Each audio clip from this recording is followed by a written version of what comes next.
but a card that I believe, if it was available in those 3 colors, would appear in decks. If Ashiok was black-white instead of black-blue, I think you would see it in Abzan lists. Yeah.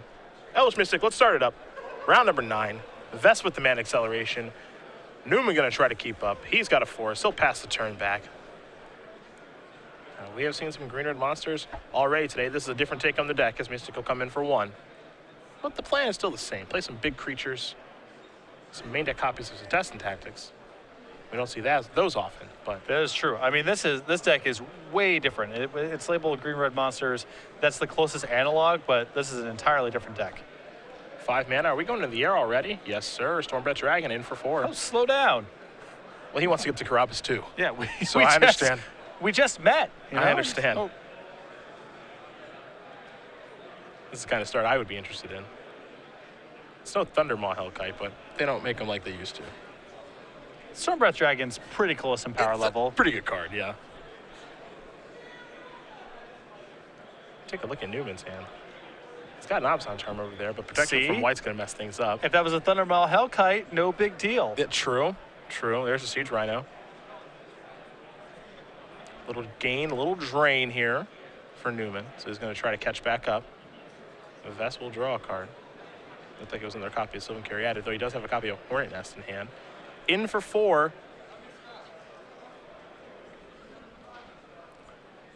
And Andy's giving up so much in his game 1 against control lists with these Hornet Nests in an effort to improve his beatdown matchup, that if he's able to win this game 1, that's a big upset and bodes very well for his chances of winning this match. Now you want to protect his Xenagos. That's not a bad way to do it. That's how you do it. The nest. Come on in here, Rhino. Now, remember, Joseph with 3 main deck copies of Drown in Sorrow, so he does have some pretty good answers to the nest, but I do not believe he has one currently. That'll put the brakes on. That'll put the brakes on in a big way. Yeah, you see, Vess is showing off his Hornet Nest to Neuman. Joseph's hand's enough of a mess that this Abzan Charm may just have to draw some cards. Yep. Might just be stuck. I mean, it's not taking care of the nest. We know that much. And it's not taking care of Stormbreath Dragon either. Not a lot of good to be gained with an attack just yet. I mean, then. Oh, finally. Yes. It's the first time it's happened. We get to see the nest crack. Now, this is not the end of the world here for Joseph because the Siege Rhino tramples. Yes. But it's still Joseph's entire turn, and there's some bees left over. Had he get Xenagos off the board, and he did, but now there are bees. That's going to draw. Let's see what I'm he surprised wants to it's do. taking us this long to finally see a nest get broken. Yeah, normally people just don't attack or they kill it. Yeah, that's the problem. So I mean, it kind of still serves its purpose, but yeah, it's not like people could be like, all right, yeah, sure, you get 3/1/1 flying touchers or whatever. It's moat or they kill it. Yeah. Here's an attack. 4, 5, and 6. Follow. Give me another nest. All right. Yeah. Just a couple copies of Caryatid to pass the turn back. But that does mean that Vess is right in line to Monstrosity, his Stormbreath Dragon. He has 7 mana. Joseph's hand, I believe, is just lands. That's not great. Yeah, it's just lands into Caryatid. He can bluff. He can make a good face of it by just passing with his mana up, and Andy may not be willing to risk the Monstrosity there, but I believe that Andy has the kill. Deploy the Caryatid here. Put down a Sandstep Citadel and just pass the turn back. Look at that Death Touch animal holding off the large Rhino. Yes. A scene played out in Mother Nature many times over. Mm-hmm.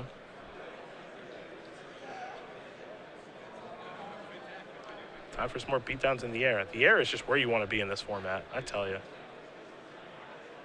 Yeah, let's activate Monstrosity. I don't think you have it. That's what Andy Vess is saying. He's right. He's going to win game number 1 here over Joseph Neuman. Green and Monsters up a game here over Abzan mid-range. 4 Hornet Nests. Maybe that's what we're supposed to be doing. And that's a huge victory for Andy here because I'm pretty sure they're not for this matchup. And he's got a sideboard that allows him to make some pretty big upgrades. And we're going to start here on the Abzan mid-range sideboard first. We'll find another end. A Thoughtseize, a Garruk Apex Predator. Hero's Downfall, a Villainous Wealth, 2 Nissa Worldwaker, 2 Hostilities, 2 copies of Negate, and 4 Bobblade. So the blue splash is minor, but you see that it can be pretty good in some certain matchups with Negate and the main deck copies of Ashiok. Yeah, and I think here, just got some good options here. You can bring in some more removal. I like going to the end hostilities, in fact, on top of the Nissas, the Hero's Downfall, and the Utter End. So just some good removal into the sweepers. I think I'll do some work in this matchup as well. What do you see on the other side? 4 Lightning Strike, 2 Arc Lightning, 3 copies of Reclamation Sage, 4 Goblin Rabblemaster, 2 Perforos God of the Forge. I really like Goblin Rabblemaster in this matchup as a straight upgrade over the Hornet Nest slot. I think the 2 copies of Perforos could be good in this matchup too. Not the easiest card for Obzon to deal with, and incremental points of damage is very good against this deck. Player shuffling up for game number 2. We will talk about the Star Games Invitational Qualifiers, which is something that, a lot of players have really taken advantage of, especially those headed to the Players' Championship, like Kevin Jones, like Logan Mize. Playing these things, not only do they give you open series points, you get other sweet stuff too. Yeah, it's great. I mean, for starters, as the name implies, if you're looking to qualify for invitationals, this is the best way to do it at your local level. Stores can run them. There's all different types of tiers for the program. You see some of the top 8 in participation prizes that you receive for playing in invitational qualifiers, exclusive playmat, dice bag, pins, SCG premium vouchers to read content on the website. So if you are interested in playing these events, which are fun on their own and a great way to step your game up and qualify for the invitational, head over to StarCityGames.com, check out our schedule with all the events.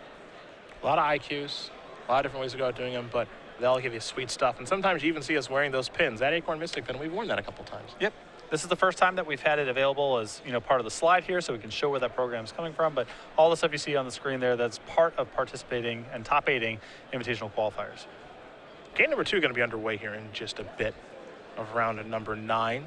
Our named player is not having the best weekend, so our leaderboard looks like it's going to stay the same, at least for one more day. But that just means some players get to make a name for themselves. We get to see some new interesting decks, which is definitely what we have here. This Obzon mid-range deck.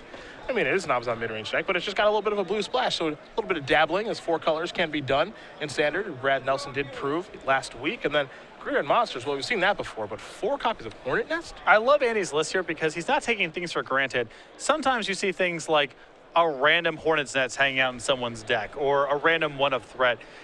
Andy's list here, the creature base, 4, 4, 4, 4, 4, 4, 4, 28 creatures. And then the spells, 4 Xenagos, 2 Chandra, 3 Cetessan Tactics. Cetessan Tactics, not a card you see in all of these lists. You often see in the sideboard, rarely game 1. But the fact that his creature base is so decisive, it's all 4 of those, means that these cards are not in here for random reasons. Andy is proactively building his deck, trying to draw these specific cards. It has been brought to my attention, Patrick, that it did in fact snow in Seattle yesterday. All right, well, so I wish maybe just want to stay here for a few days. I wish everyone there the best of luck. Crank those heaters up, folks. Sandstep Citadel will get things started in game number 2. And that was Mystic. Here for Vess. So he's got the Man Acceleration again. Now here's the Thoughtseize. Let's see what Andy's working with. You see a forest, a temple. Let's make it another temple. And a Cetessan Tactics, of course, with Crufix, and a Chandra Pyromaster. So some cards that do build a little bit of card advantage over time. Yep, and Joseph with a Drown in Sorrow in hand right now. This hand pretty Drown in Sorrow proof.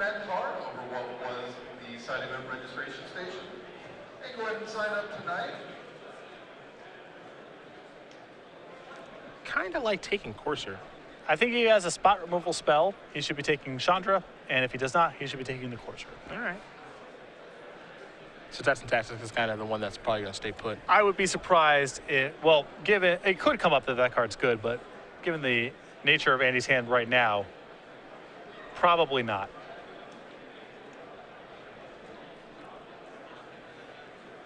Well, there's a temple. A little scry action.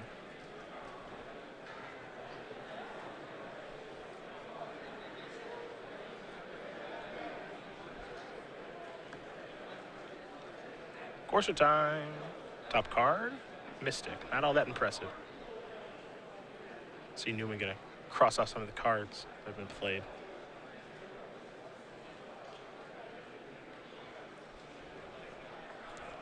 And his hand does not seem like he can kill a Courser right now. It's a couple Drowned Sorrows and some Planeswalkers. Yep. Kind of an awkward hand. Top card's a forest. Don't know if it needs any more of those, though, but it will take it. It's a freebie. He's got temples in his hand. The only cost here is the opportunity cost of not having red mana in play, which, given his hand right now, is not a cost because he has no red spells. Yeah. So it's not free for him to take the forest because let's say he draws a Chandra next turn, or there's something along those lines, then he can't cast it, but it's still worth taking the land at this stage. Elvish Mystic. The draw for the turn was a Courser of Crufix. So now the question is, if you're Neuman, do you want to deploy Courser, or do you want to cast Drought and Sorrow, take care of these 2 Mystics, and get a little scry action going? Depends if you think you're going to get a better spot to cast this Drought and Sorrow. I suspect the answer is no. There's also some danger in allowing Andy to have a lot of mana.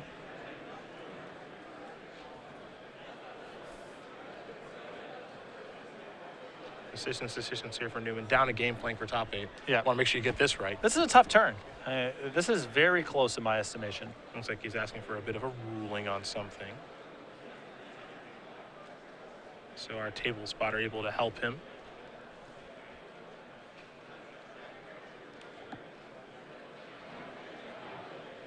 It's a Drown in Sorrow. Take care of the Mystics. Scry. Ashiok, I believe, is what he's looking at. That's going to the bottom. He's already got one of those in his hand. Now an Urborg, giving everybody black mana, but thankfully for him, that doesn't matter for Andy. So Andy will reveal his top card. It's a copy of Stormbreath Dragon. Wooded Foothills was added to the grip. So now it's time for a Rugged Highlands. He'll gain a life. Make it 2 because Courser's out there. Now here's an attack for 2. And Justice Hand right now, not well suited at all to handle Stormbreath Dragon. Yeah, it's bad news. Take a draw. Copy of Temple of Malady. There's a Courser for him. Windswept Heath. Could do a lot worse. And that's coming in. Trigger, gain a life. Top cards of Plains. Ethan's in trouble. Stormbreath it's been really good every time we've watched it. The number of times I've watched an Obzon deck just randomly not be able to handle it in winning positions is really impressive. Yeah. I mean, things like Obzon Charm, Wingmate Rock, Utter End. There's all these times where their answers just don't line up the right way. I'm just going to pass the turn back. Nothing else to do. Stormbreath's added to the grip. Top cards is Xenagos. We know Vess has a Wooded Foothills in hand, but he's going to play a Temple. So maybe not. Maybe a misread. But And this is what I referred to earlier as the opportunity cost of playing that forest. Yeah. He had an opportunity to develop double red in the event that he ever drew one of his double red spells. And now he's off a turn of playing Stormbreath Dragon, which may be a big deal.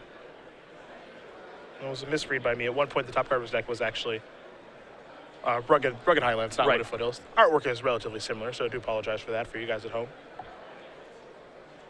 Oh, Temple of Malady and Bloodstained Mire, that's been messing me up all day long. Don't feel too bad about it. A lot of those dual lands look pretty similar. Mana Confluence, and now Elspeth. There is an answer. Timely. And very important, too.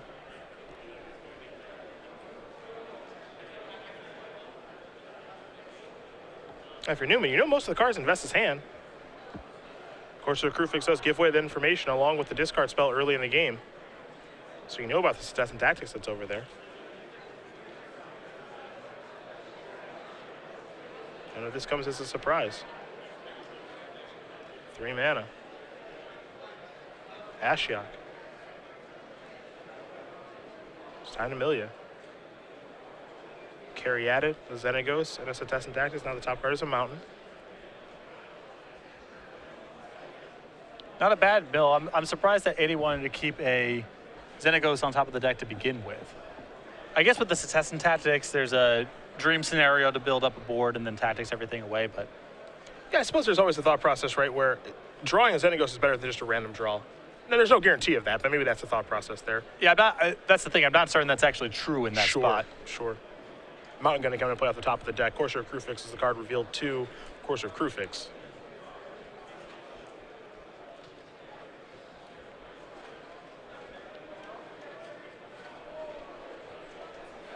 And this is a tough spot for Andy. Really, the Stormbreath Dragon is the only thing going on in his hand right now. He knows it's not long for this world, and you can either attack Joseph down to 10 or knock Ashiok down to 1. Neither of those are really that appealing. Yeah, you're not really that happy to do either, I think. Though, They're just not happy to do either. I take it back. I guess he could have tried to cash in the tactics. Yeah, but I mean, you're not excited about that either. That's the thing. All these plays are D pluses.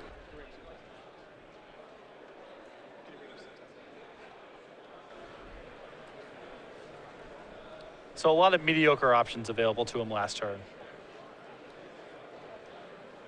It might just be Elspeth and minus time. We'll see. I'm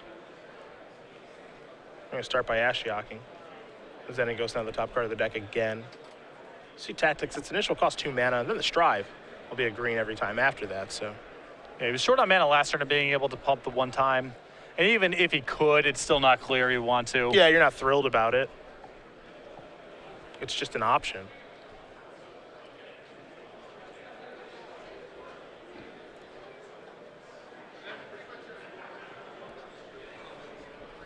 I think that Ashiok is a nice option for Joseph to have in this matchup because both these decks are going to be a little stumbly out of the gate sometimes, especially post-board where Joseph has access to a lot more removal. And there are a lot of juicy cards for him to flip over at Andy's deck. Oh. Another Planeswalker here in Elspeth. And yeah, you better believe that elevator's going down, we think. Uh-oh. Perhaps we're changing our mind.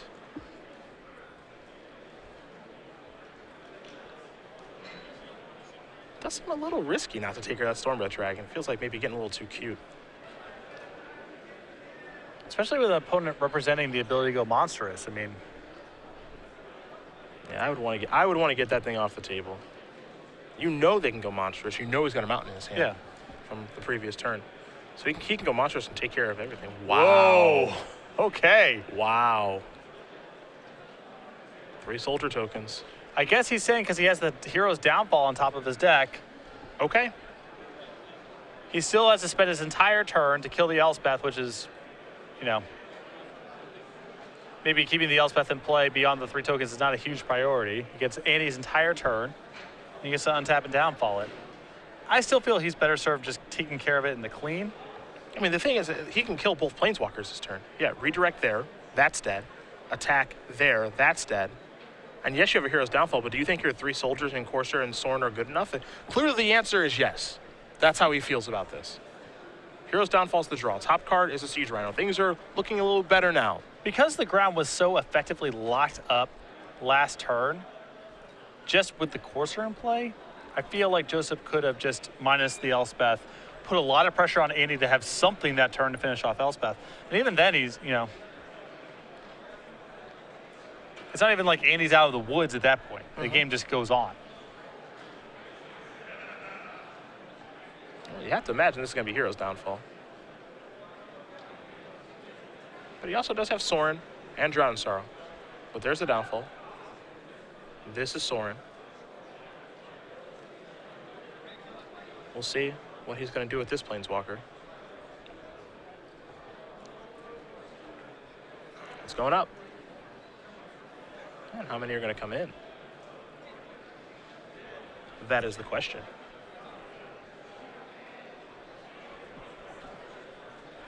There's some value in just plussing and it's starting to attack with at least the tokens because Joseph has a Drown in Sorrow in hand and who knows if that's even going to be productive. Yep.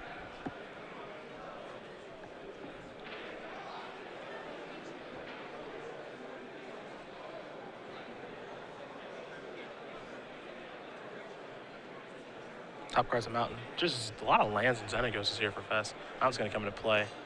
Perforos. And this is a card that I thought that Andy would sideboard in. Not the easiest thing for this Abzan deck to get off the table. Incremental points of damage can be really valuable even if the game gets locked up. It's a good weapon, though. Can't argue that, that's for sure. I suspect it's not really up to much this game, but if Joseph doesn't close things out quickly, that plus Xenagos, if Joseph can't get to it, that's a problem.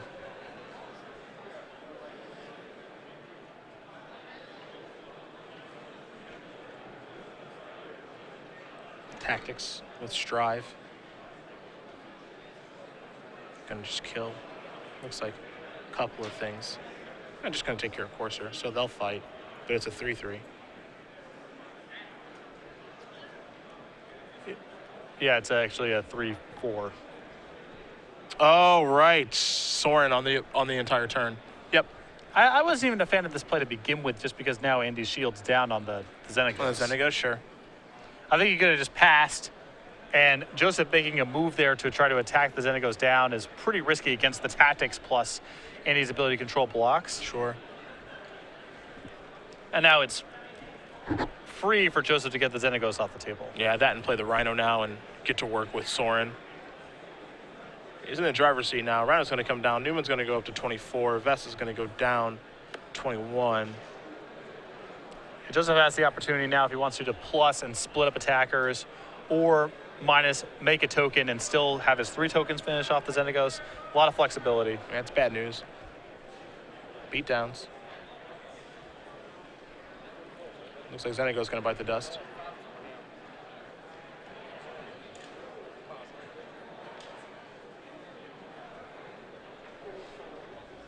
I've just been informed that Andrew Shrout did win his match. 5-4, really good. It's a pretty good record, yeah. Got to give it to him. Way to go.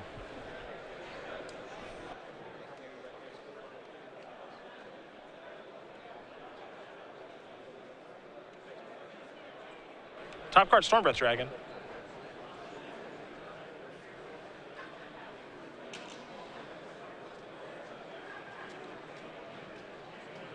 Porphyros coming in. Follow up, I think, is Xenagos. Yep.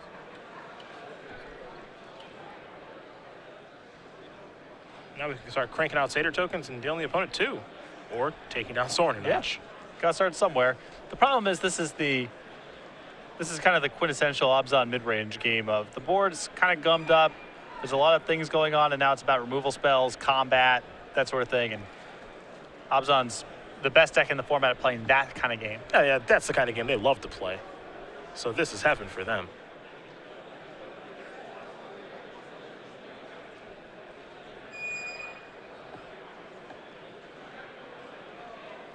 See what happens here for Neuman. Drew Soren has had a Drowned Sorrow in his hand for some time now. Drowned Sorrow quite poor on this board. That's the one thing that's really keeping Andy in this game, is the fact that Joseph's hand's pretty poor. Yep.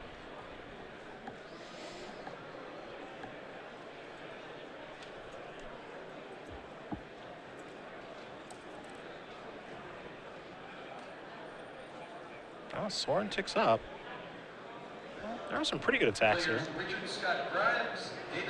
Here's the thing, if you send everything at Xenagos, there's a pretty good chance that one of the blocks that Andy runs here is a courser in front of one of the 2/1 tokens, because it appears to be free.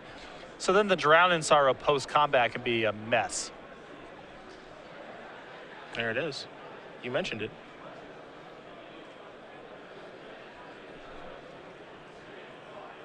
So that's going to bite this. The question is, are you comfortable casting Drowned Sorrow to kill 2 of your own tokens? I think so. I mean, he's got an edge here with the Soren. You can also afford to lose the Soren because he has a second one in hand. I guess he's just going to hold down for a little bit. Mountain. That seemed like a pretty attractive spot to cast the Drown in Sorrow, but I guess Joseph feels he can wait for a better spot. I'd be a little scared of Stormbreath Dragon now. That's going to come down. Trigger Porphyros. We'll see where the redirect goes, and it's going to go over to Soren. And now you get to get a little aggressive. And also you've got mana to use Porphyros. And keep in mind, as far as Porphyros' devotion is concerned, it's only 2 away. Yeah, we're not that far. We don't see it happen a lot, but it could happen here. This is another reason that I would have strongly considered using the Drown Sorrow last turn. It seems unlikely going forward that the same opportunity is going to present itself for that setup of, I'm going to get 2 points of damage on your Courser and then be able to take care of it. Sure.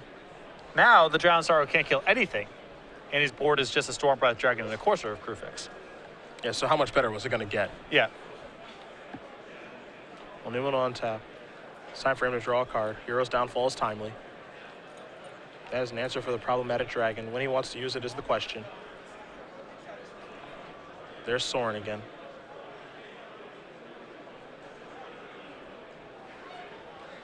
Gone up to 5.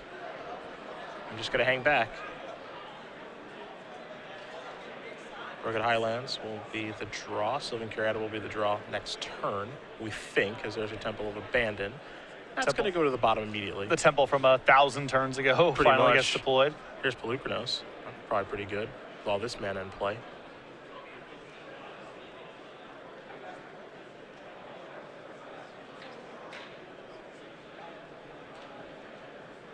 Perforos may never go live, but it's having an effect on this game. It's been very good against the Planeswalkers. And this is a much later in the game Perforos with no real token generation going on, too. It could have been a lot more powerful than this, potentially. I think that if we go to a game 3 and Andy's on the play with a Perforos, I think it's going to be really good. I'm inclined to agree with you.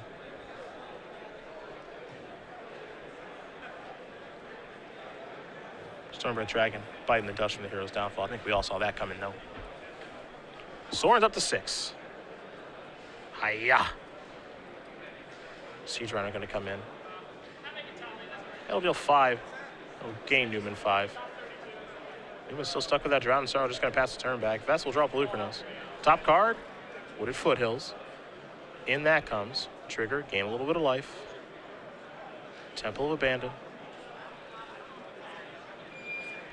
And it wouldn't surprise me if Joseph was trying to get to a point where he'd go ultimate with Sorin. Yep.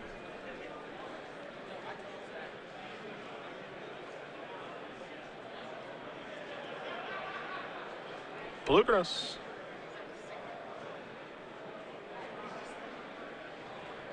It looks like we have a copy of It's Utter End, yeah. That might be the pre-release promo. I think I know this because I got one of my own. No, this is something else. Yeah, but that looks like an Utter End. Yeah.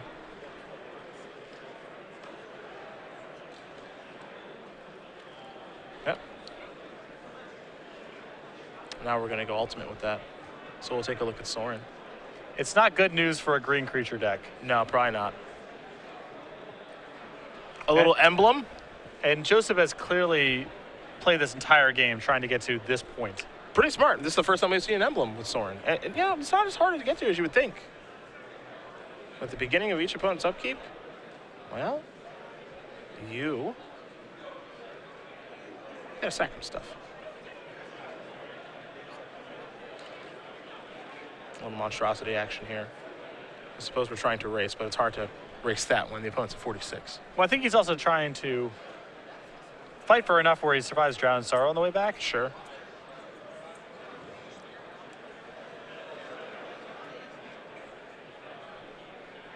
So looks like just the monstrosity activation.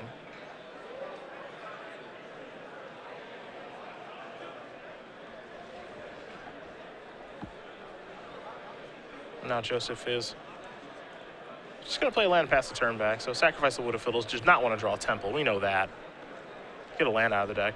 There's a mountain. Shuffle things up and hopefully find a nice one on top. But he'll have to start by sacrificing a creature. Dude, that's Sorin emblem. And that just seems like it's very difficult to overcome for any green deck. If he had something like, you know, Hornet Queen, The Nest. the Nest. Well, the Nest is not, you know, requires some cooperation. I suppose. Temple of Abandon's on top. It's not a sacrifice. Yeah, that one's the easy one. Stephen Mann, please report to the main Draw stage. Temple. Stephen Mann, please report to the main stage. Play Temple. Take a look at the top card. Leaves that one on top. Red Zone. In for a bunch. But that Pelucranos is going to bite the dust in a little bit. Draw a card. Abzan Charm.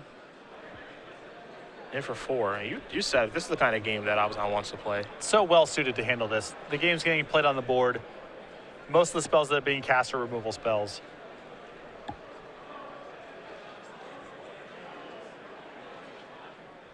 Rugged Highlands. Stormbred Dragon. And Andy making a good show of it here, but Joseph's just gained too much life. I think that's the problem. Yeah, Sorin has done so much. You're going to get the Monstrosity activation. There's an Abzan Charm. And that's fine. Doesn't get to kill Stormbred Dragon. But you can cast that. Well, now he gets... Does he want to pay 2 and draw 2 cards in response to a Storm Breath monstrosity, or does he want to put some counters on his Rhino? Yeah. I guess he's going to pay 2 to draw 2. Oh, boy. Oh, boy.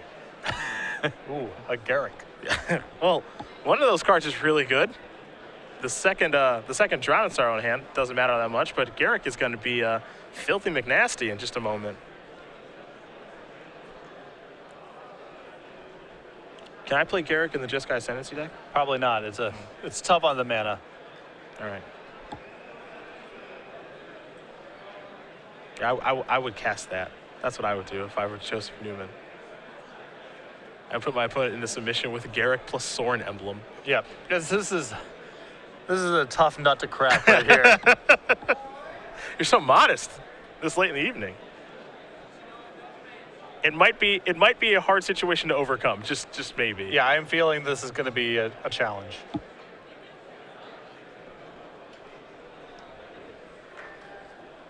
Garrick, all of those modes destroy another target planeswalker, so it can't kill itself with the axe. Put a 3/3 black beast creature token with Death Touch onto the battlefield. Destroy target creature. You gain life equal to its toughness for -3, and then target opponent gets an emblem.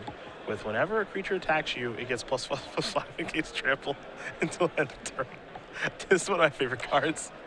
We don't ever really get to see it, but boy, do I love it. I think I would have made a homie there. Yeah, make a little beast. I think so. Yeah, creature's gonna die anyway, but I don't think anyone wants to play anymore. I wouldn't want to try to overcome Garrick plus Thorn Emblem either. So we'll do a third game here between Neuman and Vess. I was on mid-range and Grid Monsters. Your typical green-based matchup in this format. So Joseph there had some issues with the Drowning Sorrows. There's elements of Andy's deck that card's very good against. There are also a lot of places where that card's bad. I'm curious to see if Joseph's going to go back to the sideboard. He appears to just be shuffling, getting ready to go. Must be happy with the setup. That's all that can mean. And we'll see. Both players going to get ready here for game number 3. Looks like Andy Vess is going to change a couple things. So while we wait for that, we will talk about Cardboard Crack. Paperback books, 3 of them available at Star City Games now. Yep, we have the popular black and white web-based comic about Magic the Gathering, now available in paperback book form, on sale at Star City Games right now for $12.99 a piece. StarCityGames.com/cardboardcrack for more information. Follow them on Twitter. Buy their shirt. Do other stuff too, because they're sweet. Yep. I'm a big fan. Comical, topical. 3 books is so many, too. It's a lot. It's a lot of books. Doing something right over there, that's for sure. All the books for Cardboard Crack. I think that this one still favors Abzan. Yes, I agree. Though, you can easily imagine a game where Joseph draws kind of a slower hand, his reactive cards don't line up the right way, and he gets run out. Yeah, Stormbreath Dragons and friends. Maybe a little mana curve action of Lucanos and a dragon. Can't keep up. That could happen. And I think Andy's deck is so much better suited for this matchup post-board. The upgrades he gets, Rabble Masters and Perforos versus his pretty inefficient cards game 1, it's a big deal. Perforos a big game. Big game. A little surprised to see Success and Tactics still in his deck. I assume the first cards out would be Success and Tactics and Hornet's Nest. And he's got 6 cards he, I think, wants to actively bring in, which is Rabble Master and Perforos. I think you probably afford to play, 1 Reclamation Sage you could bring in. Not the end of the world. Okay. Probably some targets. But I think the Success and Tactics is pretty rough. Feels like a lot more can go wrong than can go right. We'll see how things do go here for Vess. He's going to be on the play, and I think it's important for him to have a mana accelerant to start off with, be it Mystic or be it Caryatid. You want to get, out of the game pretty early. Break down the doors, try to curve out. And I think with the more aggressive tilt of Andy's list here, that I think that I would have gone for maybe Rattleclaw Mystic instead of Caryatid. Yeah? Although want to attack? Maybe not. His deck's kind of committed to blocking game 1 too. I mean, he's got 4 copies of Hornet Nest. I don't know. Yeah, to me it seems like he wants to go up the ground and just fly over you, because he's got 4 copies of Ash Cloud Phoenix, even though we haven't seen one yet, and then 4 copies of Stormbreath Dragon. Yeah, maybe that's the plan. Just make the ground too hard to attack through. Maybe. I always think about that if you're supposed to play Caryatid or Rattleclaw Mystic. Well, I think people default to Caryatid because it's the more powerful card objectively, but I think there's some decks that would be better served having Rattleclaw Mystic instead. I don't know if Andy's is one of those decks. It's close. Sometimes you just want a 2/1 to give the beats with.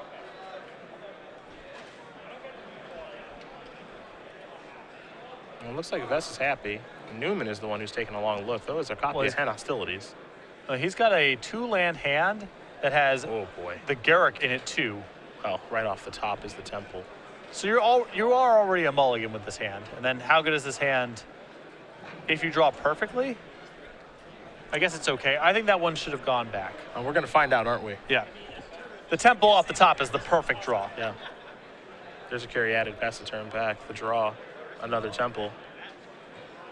You know, I think this hand is kept solely off the back of, I have 2 lands and an Abzan Charm, so that can draw me into something, and then hostilities is the game breaker. And hostilities is a huge incentive. That card's very powerful against Andy. But if Andy does something like accelerate into Xenagos, Joseph has no answer to that. We're going to see if that happens now in just a second.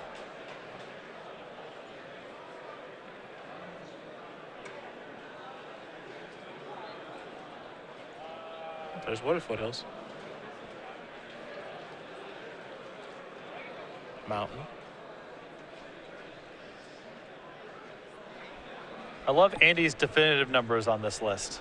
I like a deck list with 4s. Yep. He knows what he wants. He wants his Xenagos. This is what you talked about. In for 2. This is hard for Neuman. The draw, a Sorin. There is a Windswept Heath. Pass the turn back. Vess will untap and draw. And Vess has got some powerful leftover in his hand, too. This is not the only action he's got. He's got a Chandra, an Ash Cloud Phoenix, a Storm Breath Dragon. He's got the goods. Rabble Master's pretty good, too. He could even plus with Xenagos post-combat, maybe even do something even more crazy. We'll see. Thumbs up. Goblin token. Yeah, that's what I think his plan is. Because he could have made a Satyr token there, obviously. Yeah. And he's not doing that. So that means that Xenagos, I have to imagine, is going upstairs. Yep. 4.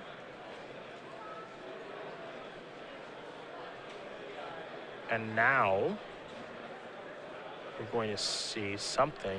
It's a copy of Chandra, so another Planeswalker. And this is great for Andy because he's just continuing to advance the board without playing into any particular sweeper.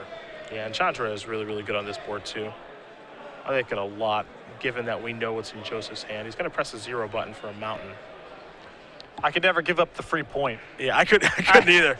I mean, good on Andy. It's probably better for him to try to hunt for a land there than deal 1, but I'm more scared of the card I'm going to turn over when I'm on camera. sure. Oh, there goes the Stormbreath Dragon. Your turn. So you and I make the same play, but for different reasons. Yeah. You're worried about flipping over something powerful, and I just can't give up a point of damage. Yeah, I just need that point. I'm going to be too upset if Stormbreath bites the dust. So is Joseph's first play of this game going to be draw 2 for 3 mana on the draw with Abzan Charm? I think the answer is yes. Forest and Hostilities number 2. If he can make it there, and Siege Rhino will help him do that. And this is the issue. Joseph kept a hand that was pretty unwieldy on the back of End Hostilities. Mm-hmm. And the way this game is shaping up, End Hostilities might not even be that good. Yeah, that's the problem. That's the big problem. Rhino's going to come down and try to stabilize things, but Chandra even says, hey, you don't get the block. There's a land. Now, for what it's worth, these players played a very long game number 2, and now still does not show its face. Yes, it's true. Though, most of these lists have at least 2 copies hanging out in the 75. Some sort of mass removal effect, be it Doom Blast and Hostilities. Mass Calcify we've seen before, but End Hostilities is picking up in popularity so much, in fact, that we've started to see it even in main decks. Yeah. So, right there with you.